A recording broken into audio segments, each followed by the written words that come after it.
Good morning, good afternoon, good evening, wherever you are. This is a social scene for Sept of the Howling Winds. Jesse invited Kate to his place for some dinner. Caught up the night before with a couple of personal things. They had to just kind of wrap up. And he had to reschedule for tonight. So he threw a couple of pork chops on the grill. Made some squash and potatoes for the side. A nice, nutritious meal for his friend. And he's basically just cooking it up and waiting for her to show up.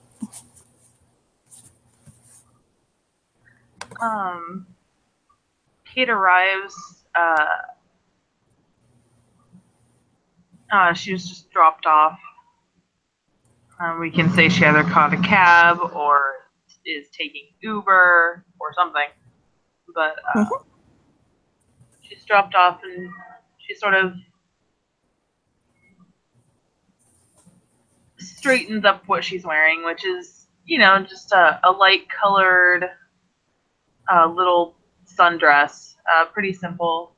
And some flip-flops.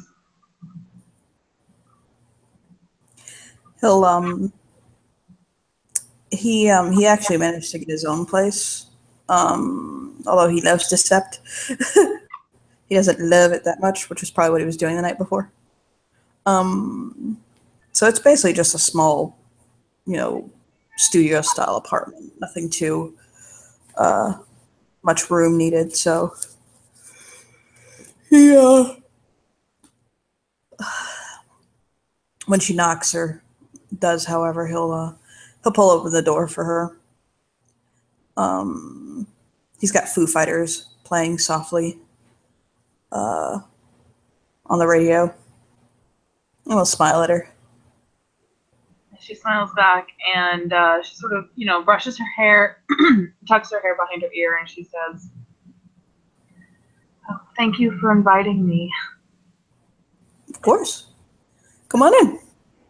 She nods and comes in. She's looking a little more chipper today, maybe. Or, there's an extra bounce in her step, even if she looks like she might have a lot on her mind. Mm-hmm.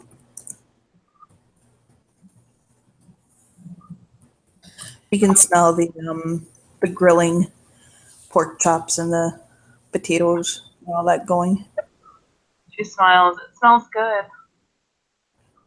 Oh, thank you. George Foreman, man, I tell you. He's got a skill. She smiles and she goes, "I don't know who that is, but I'm sure he cooks well." He'll walk over to the kitchenette and tap the top of the George Foreman grill. She smiles. Okay, I see. So he'll pull out the sides from the oven and kind of set them on trivets on the table, pull out the pork chops, plate them. She shows him both of her hands. She says, "Is there anything I can help with?" Yeah, sure, set the table. She nods. Just place there, forks, all that. She follows your direction pretty well. You get the idea that she's used to doing this, probably, with dazzles and everything. And she just sets it while listening to the music, smiling slightly. You like the Foo Fighters? Is that who this is? Yep. Yeah, then. I do. I mean, I know everybody probably expects me to listen to, like, Enigma or Enya or some other... something... I'm not sure who those are. Okay, I'm sorry. Back in the day when you were watching TV, back when TV had commercials even, they used to play, like, where they'd sell these deep, soulful collections. They'd run a list up of who the different musicians were. My mom used to always say that that was the native collection. Every native had one or two in their house. No shit, my fucking native relative said that. But yeah, no, I just listen to the alternative stuff, grunge, proto grunge, the Melvins, crap like that. I mean, yeah, I like some classical stuff like that. But Nirvana was all what I was about when I was younger. I like a lot of the things Lefty plays. When I was new to the Sept, I had really bad nightmares. I still have really bad nightmares, but sometimes when I'd wake up screaming, he would sit outside and play his guitar for me.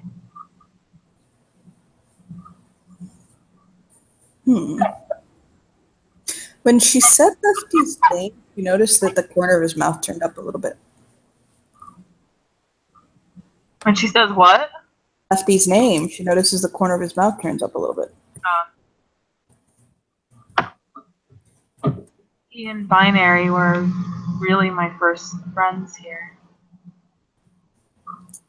I've heard people speak about Binary, but I don't think I've met her.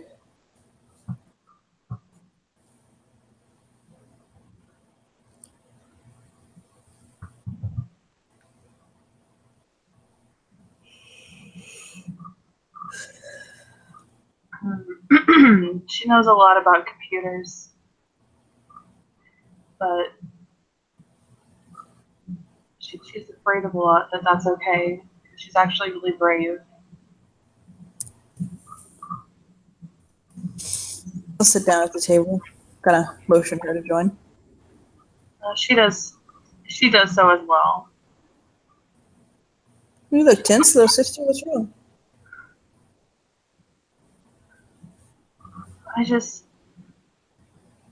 I've been learning a lot about fighting recently.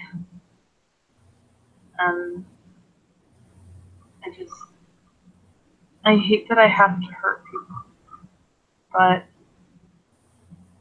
I'm proud of myself for doing well. And I don't know how to reconcile those.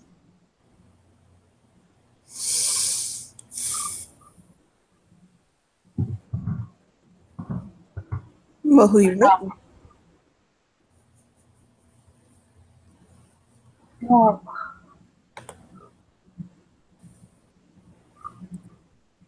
we had sparring training today. And it was Binary, myself, and Abel Trimblunson. Trimblunson sort of frowns. I am not entirely certain how it's correctly pronounced.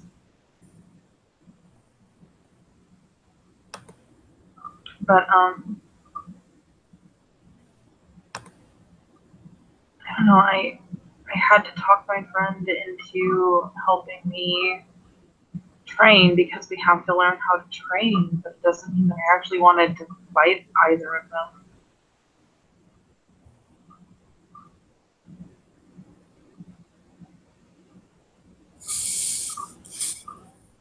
I can see the complication. It's kind of hard to accept that part of the whole package is being a warrior.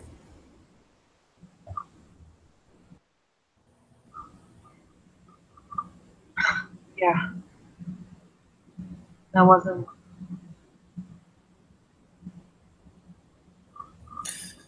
That wasn't anything I was ever told. Well, until I got to Sept. I have a question for you. How would you feel if your friends were out on the field and they got hurt by something worse, by the enemy, you know? I feel really bad if I couldn't protect them. Well, one way you can protect them is by prevention. I know you don't like hurting people, but right now, if you help them train, see, you're helping yourself train too. You're training yourself, but it's a two-way street, and by training with them, they in turn are training. And even if you don't go out and go fight, even if you find things to do around the sept, you still help them to learn more. So you're hurting them, but at the same time, that's a pain that grows. And he'll smile. Sort of just sighs and sits back, and her serious face sort of melts halfway into a smile. She says, "We won, but I don't know if it counts."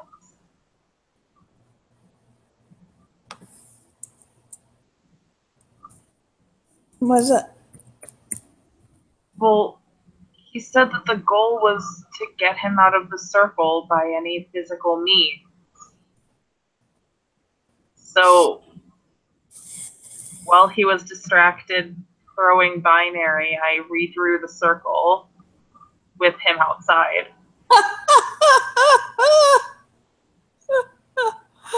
Oh, be still, my trickster heart. I count that as a win in my book any day. She chuckles. That's lying to you. She chuckles and she says, "No, he actually said it was a very clever way and we worked together pretty well."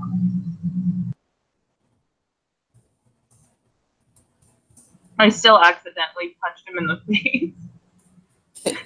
That man can take a hit or two. That's what he said. When I was younger, my grandpa used to own horses, and he rented them out for trail riding in the Everglades. And there's one horse come back all hot from a trail called Jag, and they were bathing him off. And my uncle, or my grandfather, softest man you'd ever meet, by the way. Garu, though, but still soft. He had a way with animals. He was Galliard, too. And she bothered by him none. And Jag's all hot and stomping and pulling on his ropes and bucking. And the fireman's trying to get him to calm down. They're pulling on the ropes, trying to pull him down, trying to move him. My grandfather, sweet old man, walks right up to him, reels back, and punches this horse like a champion. Her eyes go wide. I was freaked out, actually. I got kind of scared from that. He punched his horse? Punched that horse right in the face. But he calmed down. He didn't seem hurt none. Like, genuinely. And my grandfather said that it may have stung him a little bit. Of course, naturally it did. I mean, he hit him. But he said it didn't hurt him none. You know, because it's bigger. It's like when you, if there's like a little fly on the table, you swat it with the same force you swat me. You're going to kill a fly. You're going to annoy me. It's like the horse. You pull back and punch him. It didn't hurt him none. It stung him a little. Got his attention. Same thing with your friends, the Garu. It may hurt for them to get punched, but they heal like nothing.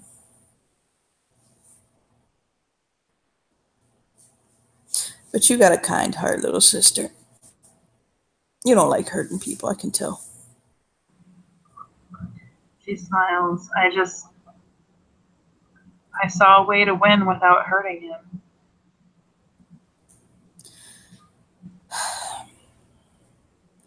I don't mistake.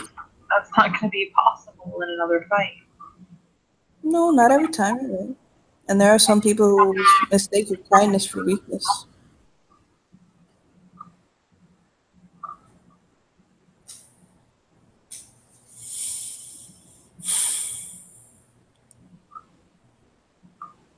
So what do I do? I don't want you to have to compromise your values and what you see right as a person But at the same time, I don't want you to get hurt. She nods. I understand that I have to learn how to fight. I get it. I don't always like it. You've been told you gotta learn how to fight. And that's all well and good, little sister. But you know what else you're not telling me, though? She just stares at him. Why? When? What?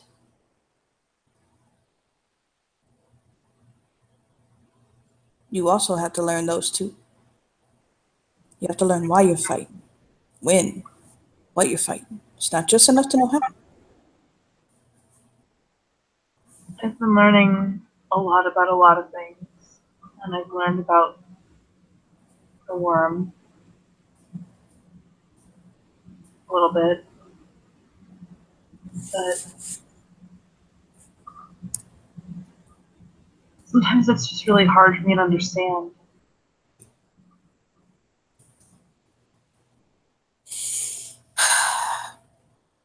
That's because these are one of those types of things where you just got to go out into the territory, as Mark Twain would say. There's only so much you can shove in there. I mean, you can learn about the worm and you can learn about all these different things. I mean, I can teach you tales of our people and yabber your ear off about all sorts of things. But you're not going to really learn any of it until you're in it.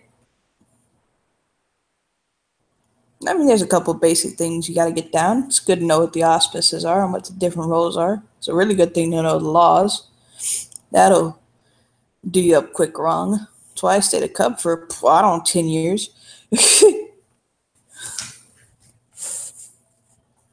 I'm working really hard on learning a lot of things.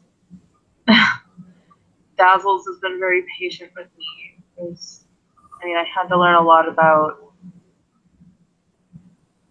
our culture, human culture, you name it. He kind of froze his brow and chewed his lip for a second.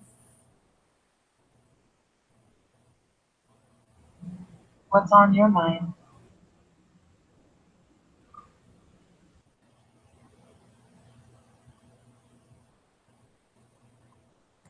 I'm looking at a girl who's looking at me, who's soaking up so much, but something's missing. And it's not your past. We all got past. Some we walk away from, some we don't. But there's something you're missing.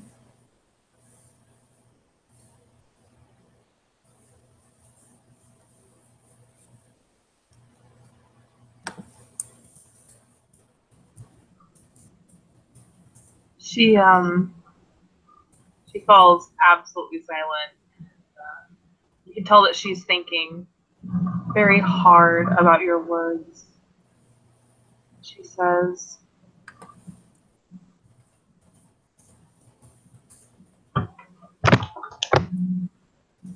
people don't like to hear what I miss.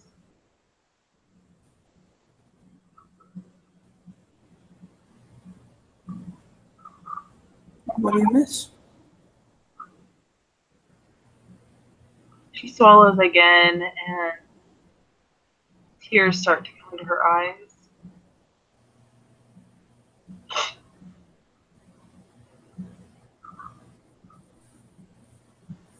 I miss my, I guess you could call them moms.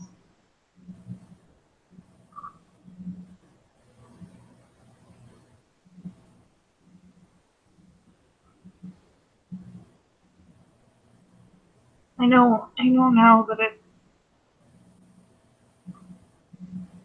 it's supposed to be wrong, but I really loved them.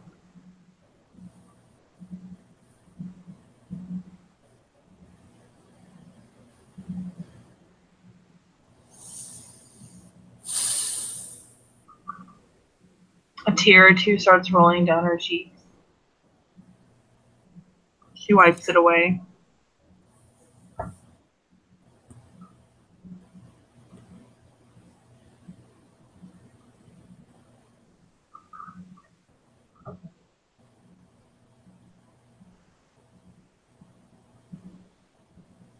What else do you miss?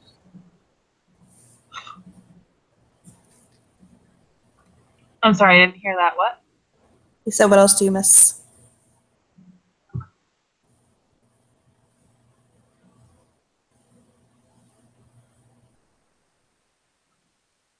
Sometimes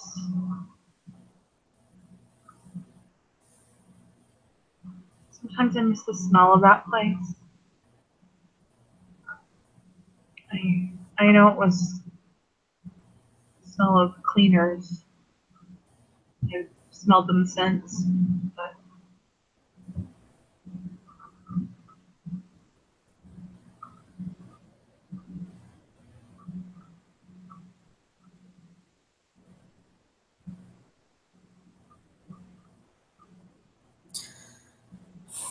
There ain't nothing wrong with that, Kate.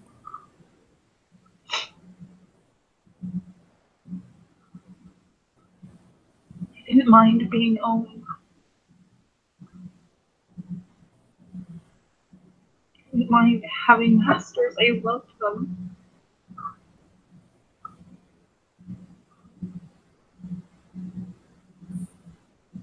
I'm sorry.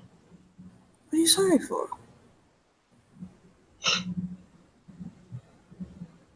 I used a bad word.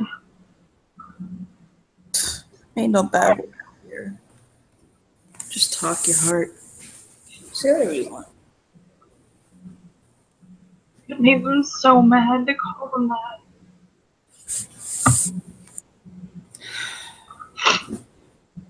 Look. You don't worry about none. About what I'm gonna think about what you say, okay? You just talk. She nods. I know that the Septis family, but it's a different feeling than the feeling that I had with them. Sometimes I miss that feeling. A lot of times I miss that feeling.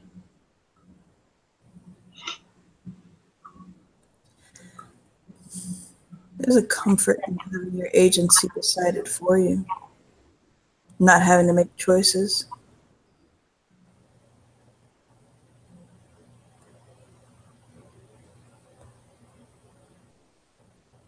Some say ignorance is bliss.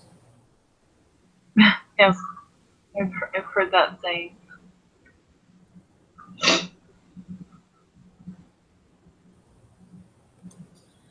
There's a movie came out not too long ago, Beauty and the Beast.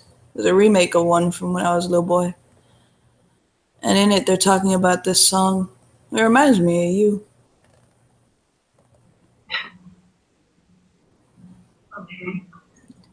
In it, Belle sings, hold on. He's kind of like going over lyrics in his head. She's talking about being young and basically like sure, but how when she becomes wiser, she becomes less unsure, or like more unsure, basically. Is that a song from the remake or a song from the original? Because I've seen the original. It's the remake. Oh, okay. It's the song Days in the Sun.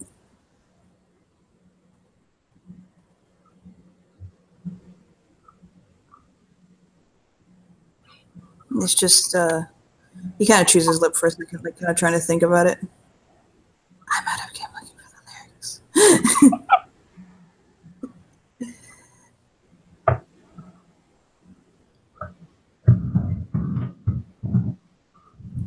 It's basically like,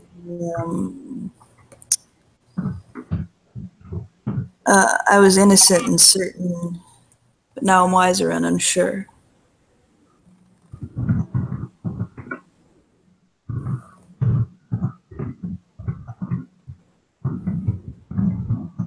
There's just a certainty that comes with the innocence that everything will be okay, everything will be taken care of, and then all of a sudden when you have to take care of yourself, well then, it means you can fail and it's all on you.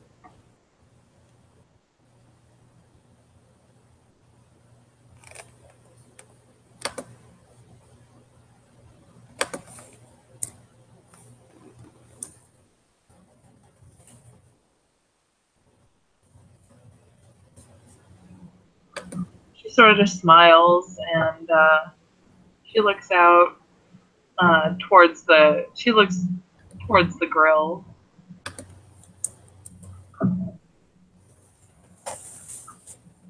And she says, "You need any more help with anything?" I could do a glass of lemonade if you want. She smiles. "Yeah, I can make glass of lemonade." Pitchers in the fridge, glass right there. What kind of point?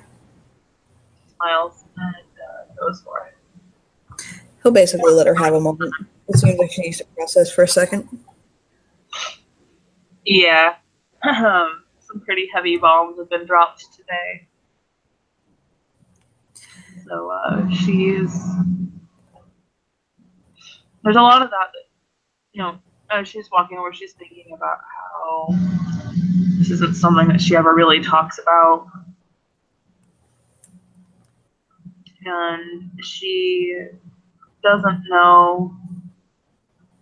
She's thinking, and I know that you don't know this or whatever. I'm just trying to run you through her head. She just sits there and takes the glasses out. She's just thinking about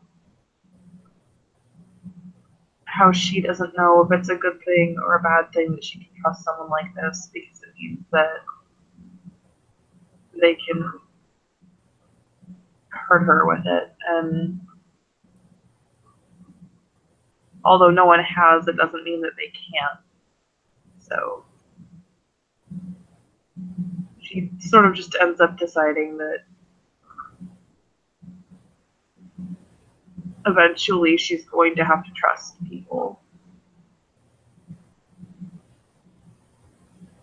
because you can't move on or move forward if you don't start trusting those around you.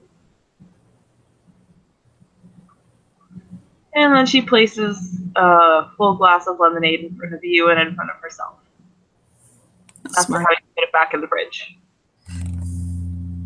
He'll kind of lean back, hands laced over his stomach. Do you want to know what I miss?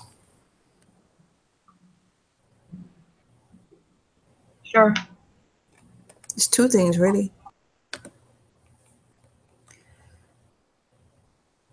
I miss my dad.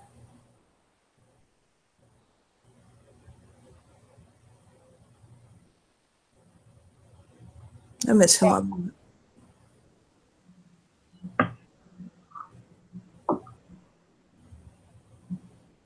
Would you mind if I asked what happened to him?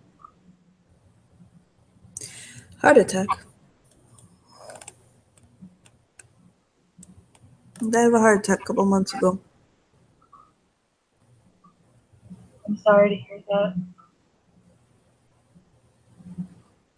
It was right before Christmas, too.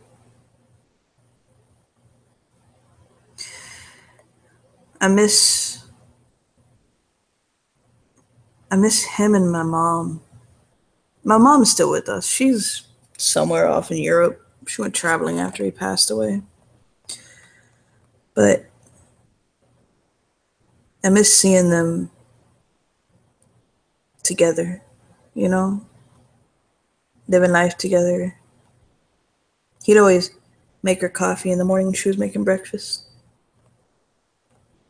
And he always knew how to make it just right.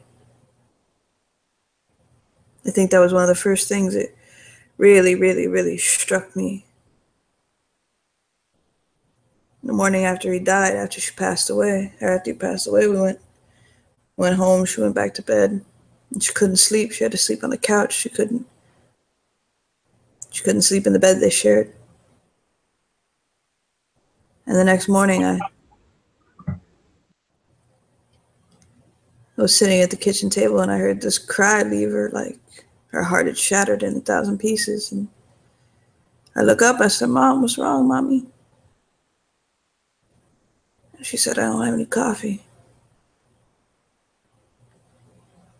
And it took everything inside me. I had to break down right there, lose it. Goddamn, I almost lost it. And I got up and I picked it up and I made her a cup of coffee. Dressed it for her, best I could. Sat her down, gave her the cup. She drank every drop of it, but I could tell it wasn't right. I could tell it was never going to be right again. And it's that kind of stuff, that I miss. I thought it'd be different. I thought when he passed away, it would be. His own eyes are misting up. I thought it'd be this big pain, this big trauma. You know what I mean? Like in battle. Yeah, exactly. For a while, it was just every single day something else stripped away at me. Just let me know it wasn't there anymore. And I thought maybe I'd have that kind of thing where I'd see him in the little things, like how people say they'll catch a scent of him or something like that, She nods. There wasn't none of that. Not for me, at least. My mom, I think she had a moment or two. But I didn't have none of that. Just empty armchairs and his truck not moving. The dogs wondering when he was going to come back home. And I think even they knew it wasn't happening. So that's what I miss. I miss my dad's life.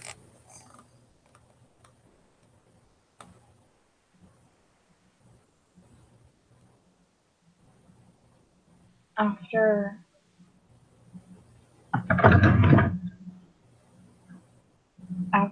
every time that they had to take me through something that was really bad, they would hold me in their lap, just one of them, and they would pet my hair, my fur, until I went to sleep, telling me how much they loved me.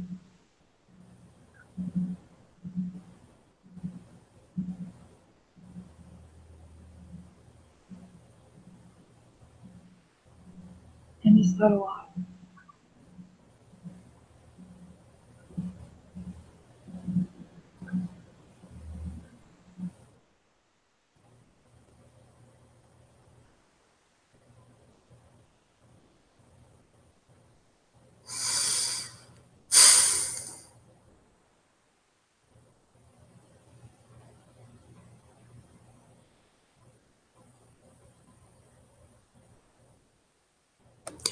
Have you had anybody that you could talk to about this?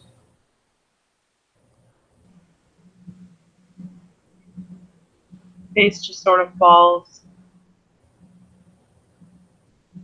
I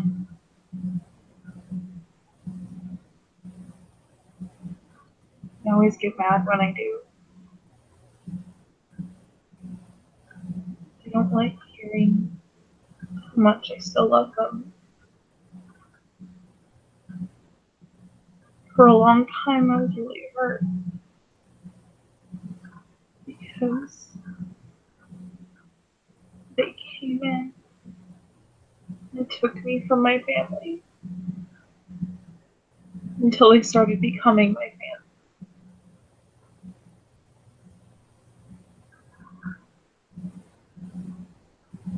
I've learned that there were a lot of things that weren't right, but it doesn't mean I don't love them still. It doesn't mean that they will ever see them as anything but evil people.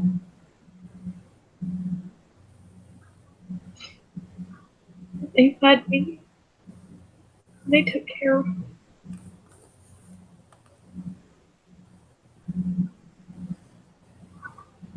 And they loved me.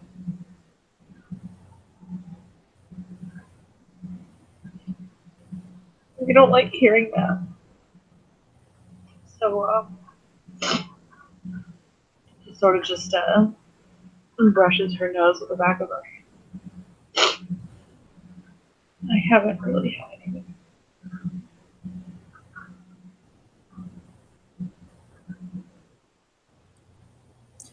I'm so sorry you lost someone you loved.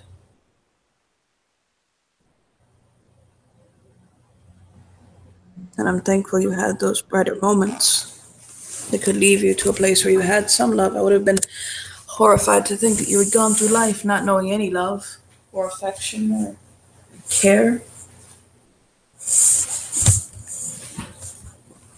What small amount you've had taken away from you.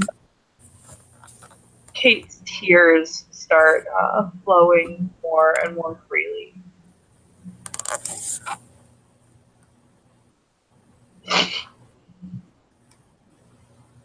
It must be very hard for you. No one's ever apologized.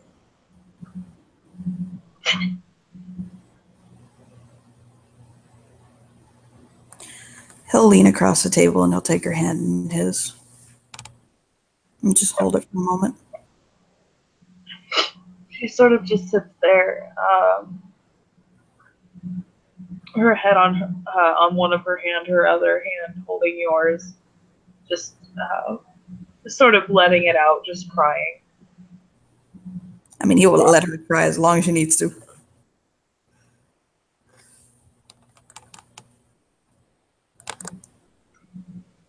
Okay, Kate's gonna finish up crying in a few minutes. So will Nikki. Just give me a second.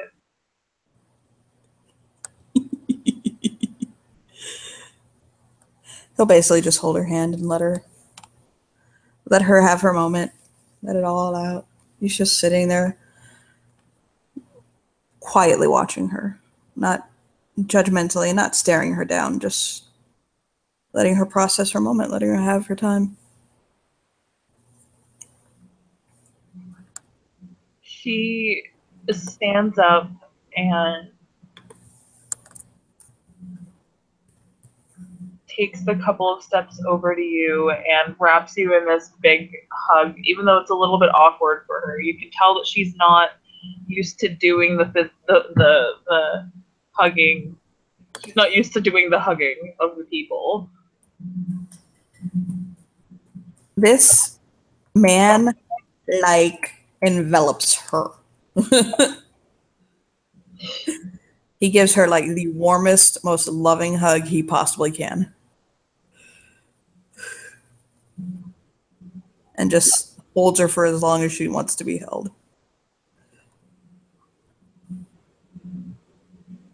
Thank you. And that's all that she can really say. He'll kind of gently kiss the top of her head. And he'll say, "Anytime, little sister. If you need me, I'm always here."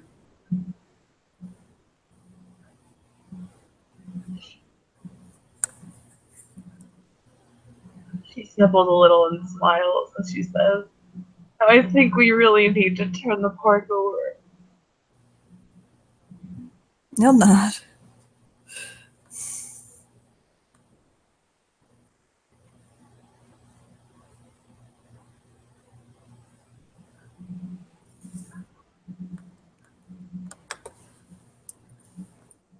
She chuckles a little bit.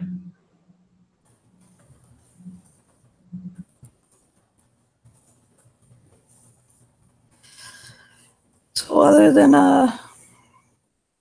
sparring, what else did your day have?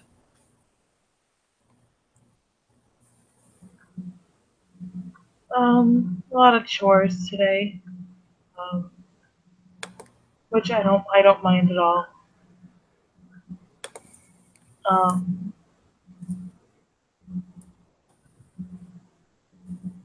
Other than that, not much else.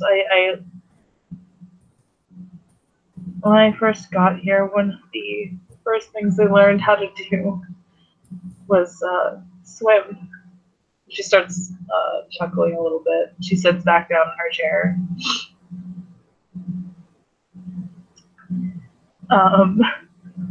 Everyone was taking me to the lake. I didn't know what a lake was.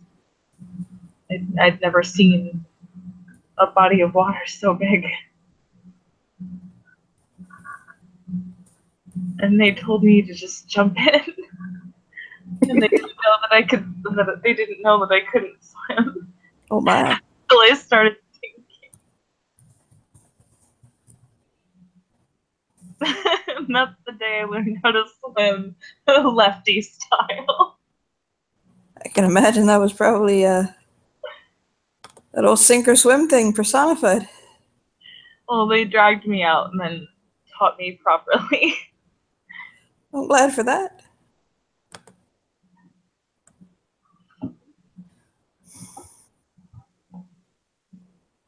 I mostly just moved into here. Do you like it? This is one of those weekly deals. You know. I guess the answer is no then. I swear I put my head down. I don't really like it. I don't feel home here, but I had an idea. Okay. And it's not something you need to answer right now. I've been thinking about it. When you make clears and you're one of the folk, how about you and I go in on a 2-bedroom?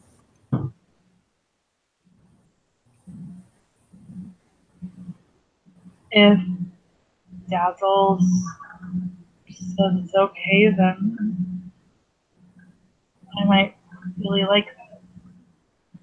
I mean, you'll be clear by then. I think you're of age as a human, right? Yeah. I mean, I figure we could get us a. I mean, I got decent credit. I could get us a 2-bedroom. We could split it. You know, Make our weird little brother-sister family. she chuckles. It's not that. I tried running back a few times. I don't know. Sometimes I think they're worried that I'll try and leave. Well, you got a family, but do you really have a home is the question. And I don't mean that rudely. I mean, do you have a place where you feel home? I don't think I've decided what home feels like yet. You know? I know. Home used to be a dog kennel, so I really used to have. Even Bachelor Arms apartment is a step up from that.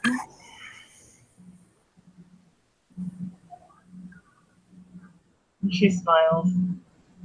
Everybody keeps talking to me in Spanish, though. They think I'm Mexican. She frowns. And she says, I always forget that people don't speak the same language. Nope. And I don't know a lick of Spanish. I don't know. I knew I grew up in Florida, but I only know enough to get me in trouble. ¿Quieres cerveza? ¿Dónde está el baño? Esa niña es muy guapa. She just shakes her head like she has no idea. I can actually talk real Spanish. That was kind of funny coming out of me. ¿Dónde está la biblioteca? ¿Dónde está el baño? You quiere pan cubano? Una pan cubano, please? Esa gringa, carajo.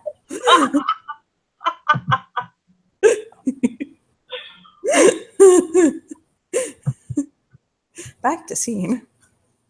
Right? You should hear me playing a Spanish character. It's fucking hilarious. But back to my native character. Or you play a black preacher. Oh god. So yeah, he'll smile at her and he'll say, "How much longer you got to go until you can make your rite of passage?" She shakes her head. I honestly don't know. I've only been on Sept a few months. I'm a really, really bad caliber into the degree of how long a person should be a cub. He holds up 10 fingers. She chuckles. I've seen a lot of cubs come and go, like a lot. I should be den father somewhere because the amount of cubs I've had to help raise. You had to? You didn't have a choice? It was either be of use or get my ass kicked out of the sept. And there were alligators outside the sept, really big ones, that also probably could turn into people and kill me. I've heard that. And my ex-girlfriend Denise. She was out there too. He'll nod.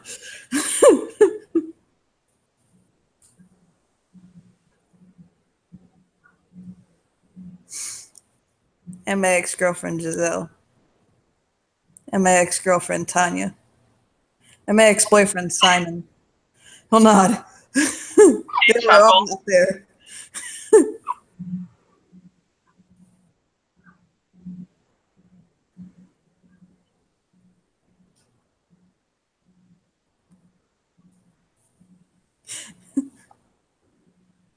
You're fairly certain he's being straightforward, actually.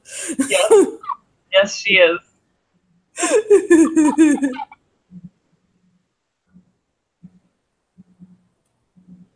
I much preferred staying in the sept with the cubs.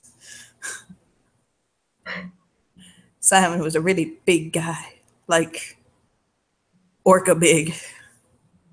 Yeah. I don't mean like muscular.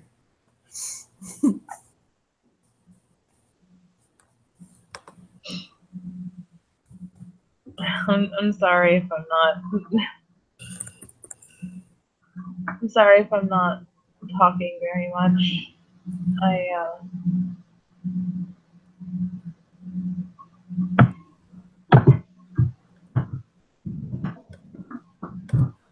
How could you? I'm offended. I can barely contain my rage. It was not funny.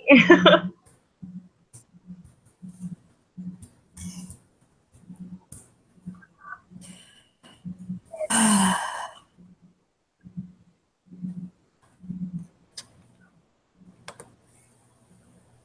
had to learn to keep my hands to myself in this sept. She frowns. What do you mean? You remember I almost touched you on your nose? I almost booped you. And you freaked out. Oh.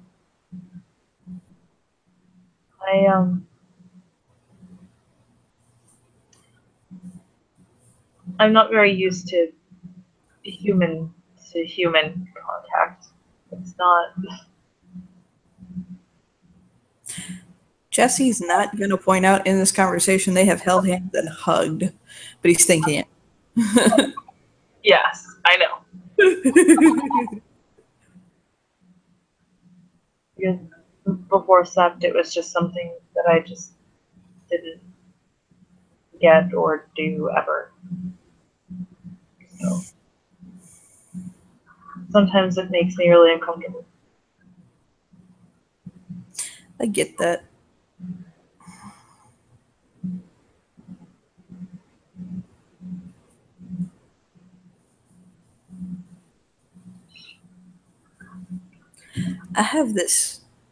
I've been told I have this natural charm that makes people think that I'm flirting with them when I'm not. So I try to be a little extra careful. Mr. Animal magnetism. Fucking Charisma 4, App 3. She laughs. You are charming. I think. If I know the definition of charming correctly. If it's smarmy little native asshole, you can grin the pants off of anyone. You're pretty charming. She laughs. He'll hold his phone up. He'll kind of like pick it up. He'll press the button, the little button. They do the thing. Okay, Google. What's the definition of the word charming? Here are some results from the web. You bitch. Upon seeing that your device can like talk to you like that, I mean, I'm sure she's heard it before, but only pretty rarely. She just sort of stares at it and shakes her head. I'll never get used to that. What? Oh my god. Oh my god. You want to see something I've done to my phone that's just priceless? She lifts her eyebrow. My phone converts to freedom. What? If you ask my phone to convert something that's in metric system to freedom, it puts it into the empirical system. What? Okay, Google. What's 27 degrees Celsius in freedom? Here are the top results, starting with one from Wikipedia. She's losing her shit. He'll smile and wave his phone at her where it converted into Fahrenheit.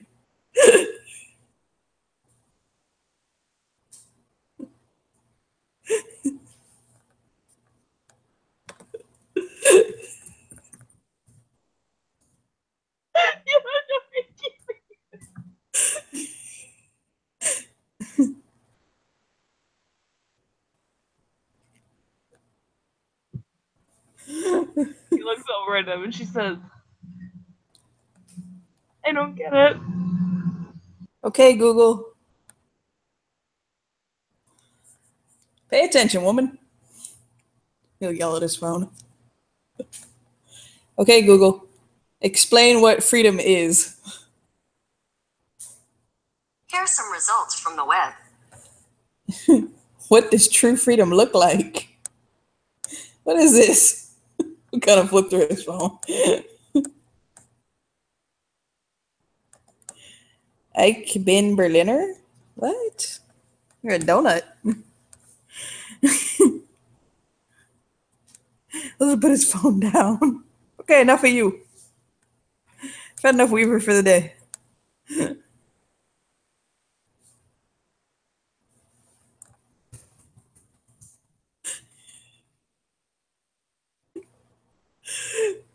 He'll smile at her. That extra charming smile. She smiles back. He bats his eyelashes.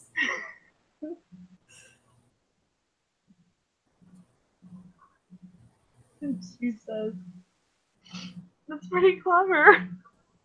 And it's clear that she doesn't get the full gravity of it, but she does find it funny.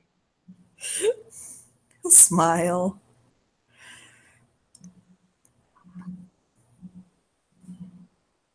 There's a lot of internet jokes that Binary has to teach me.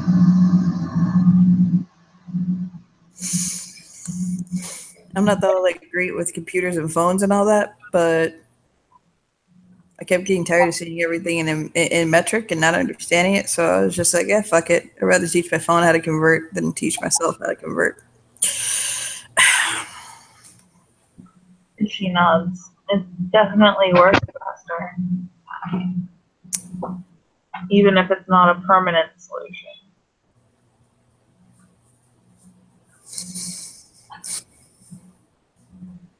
We got to get you uncubified.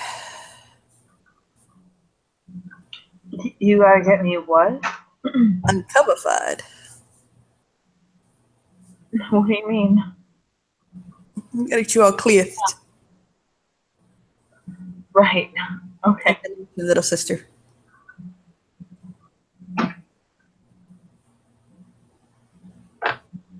I mean, unless the den mother wants to turn you on over here, but I don't think she's gonna want to do that.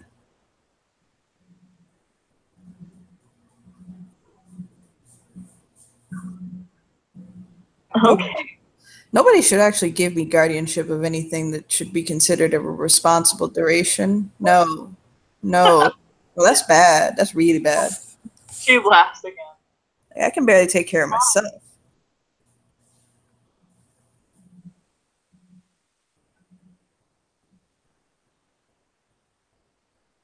This is why you're doing just fine. Yeah, you're right. I think my boxers are only 1 day old. I'll nod.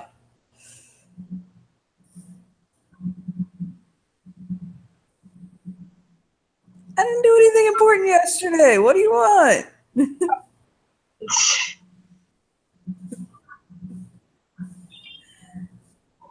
He says, I think you're just fine handling responsibility. Clearly, you have your own place. It takes responsibility to get that.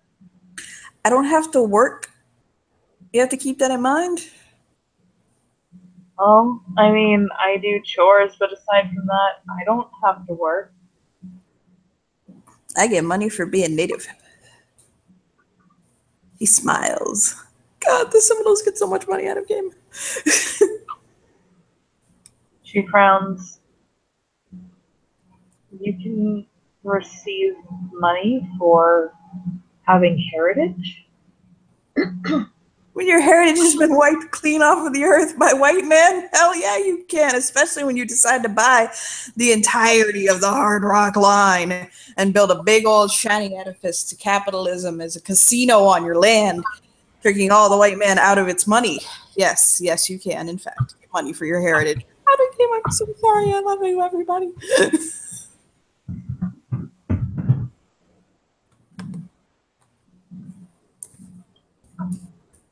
But you gotta know which tribe you belong to and who your people were and all that crap if you want to get money from the government for being a Native American. Oh.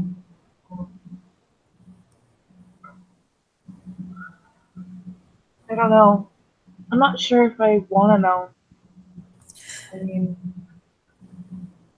How old are you? won't it change things?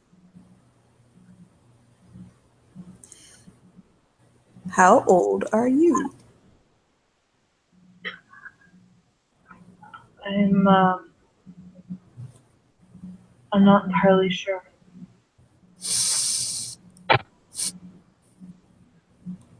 I've been told I look about 19 or 20. I could have made some really poor life choices.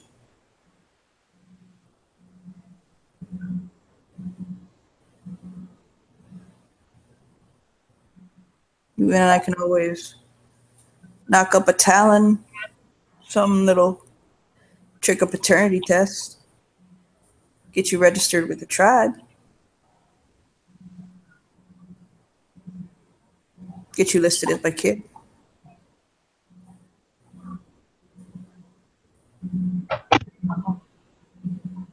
You got legal papers? I don't have anything. Well, we'll knock you up with some legal papers, get you listed as my kid. Say your mom left when she was pregnant with you and I don't know, adopted you out or something. Sorry if it's hitting close to home. I'm just building up a story. I'm a tale singer after all. I could legally be your father, and then you turn around, register yourself with the tribe, get yourself a check. Then you legally have a family and an identity. Um,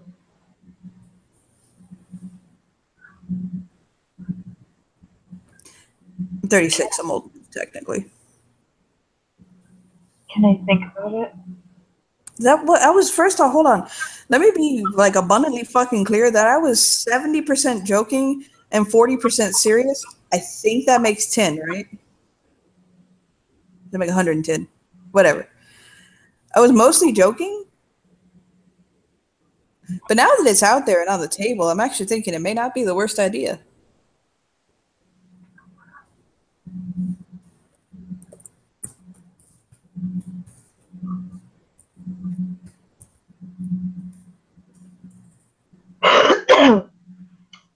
Poor little Kate has had such a long day, and this is very unexpected. Don't worry, he's in the same boat. He doesn't know if he just had the best or the worst idea ever. He's like genuinely looking up, like, what did you do? You don't hate me for that idea, do you? She shakes her head, looking at you almost quizzically. How could I hate you for wanting me to be your family?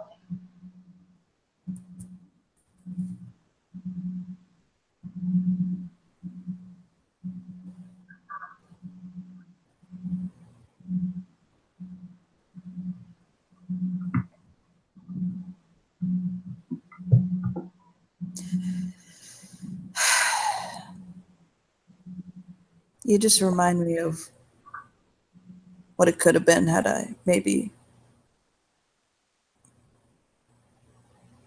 taken a different road in life.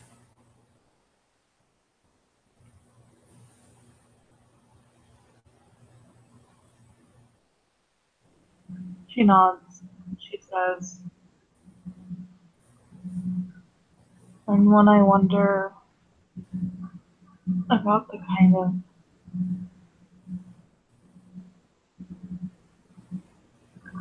life where I came from,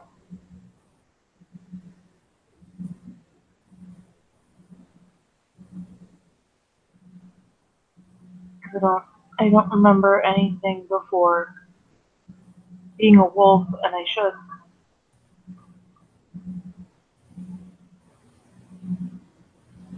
But when I think about the kind of life that I could have come from, I would imagine someone like you as part of that.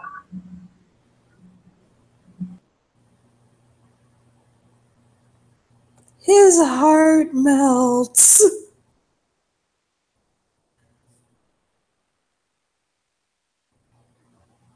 And she's blushing.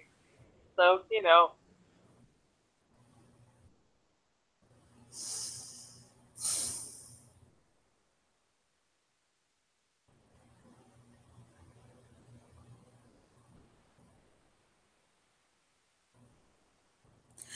I got some ideas rolling around in my head.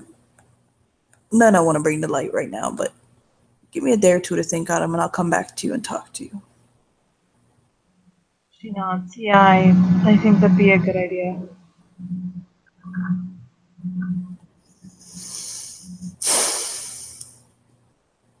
You got to head on if you're supposed to be out by midnight.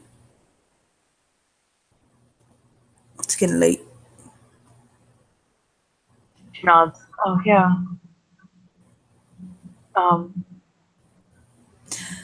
I got more unpacking to do. So, About 5 minutes later, there's some honking outside. Kate's ride to pick her up.